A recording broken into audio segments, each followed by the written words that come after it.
Woe to those who add house to house and join field to field until there is no more room, so that you have to live alone in the midst of the land. In my ears the Lord of hosts has sworn, surely many houses shall become desolate, even great and fine ones without occupants. For 10 acres of vineyard will yield only 1 bath of wine, and a homer of seed will yield but an ephah of grain. Woe to those who rise early in the morning that they may pursue strong drink, who stay up late in the evening that wine may inflame them. Their banquets are accompanied by lyre and harp, by tambourine and flute, and by wine, but they do not pay attention to the deeds of the Lord, nor do they consider the work of his hands. Therefore, my people go into exile for their lack of knowledge, and their honorable men are famished, and their multitude is parched with thirst.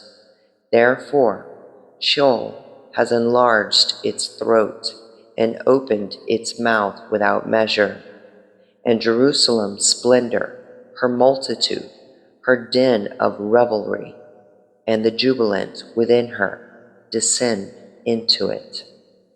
So the common man will be humbled, and the man of importance abased. The eyes of the proud also will be abased, but the Lord of hosts will be exalted in judgment, and the holy God will show himself holy in righteousness. Then the lambs will graze as in their pasture, and strangers will eat in the waste places of the wealthy. Woe to those who drag iniquity with the cords of falsehood, and sin as if with cart ropes, who say, let him make speed, let him hasten his work, that we may see it. And let the purpose of the Holy One of Israel draw near, and come to pass that we may know it. Woe to those who call evil good and good evil, who substitute darkness for light and light for darkness, who substitute bitter for sweet and sweet for bitter. Woe to those who are wise in their own eyes and clever in their own sight. Woe to those who are heroes in drinking wine and valiant men in mixing strong drink, who justify the wicked for a bribe and take away the rights of the ones who are in the right.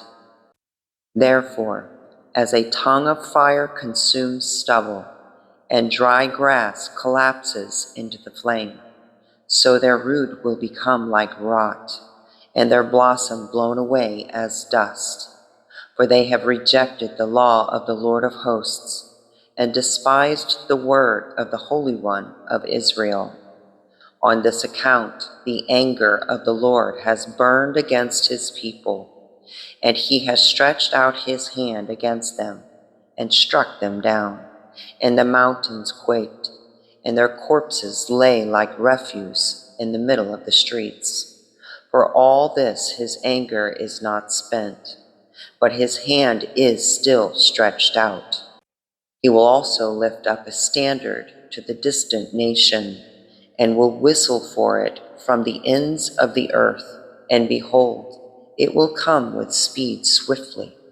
No one in it is weary or stumbles. None slumbers or sleeps. Nor is the belt at its waist undone, nor its sandal strap broken. Its arrows are sharp, and all its bows are bent. The hooves of its horses seem like flint, and its chariot wheels like a whirlwind. Its roaring is like a lioness, and it roars like young lions. It growls as it seizes the prey, and it carries it off with no one to deliver it.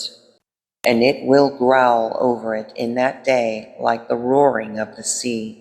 If one looks to the land, behold, there is darkness, and distress. Even the light is darkened by its clouds.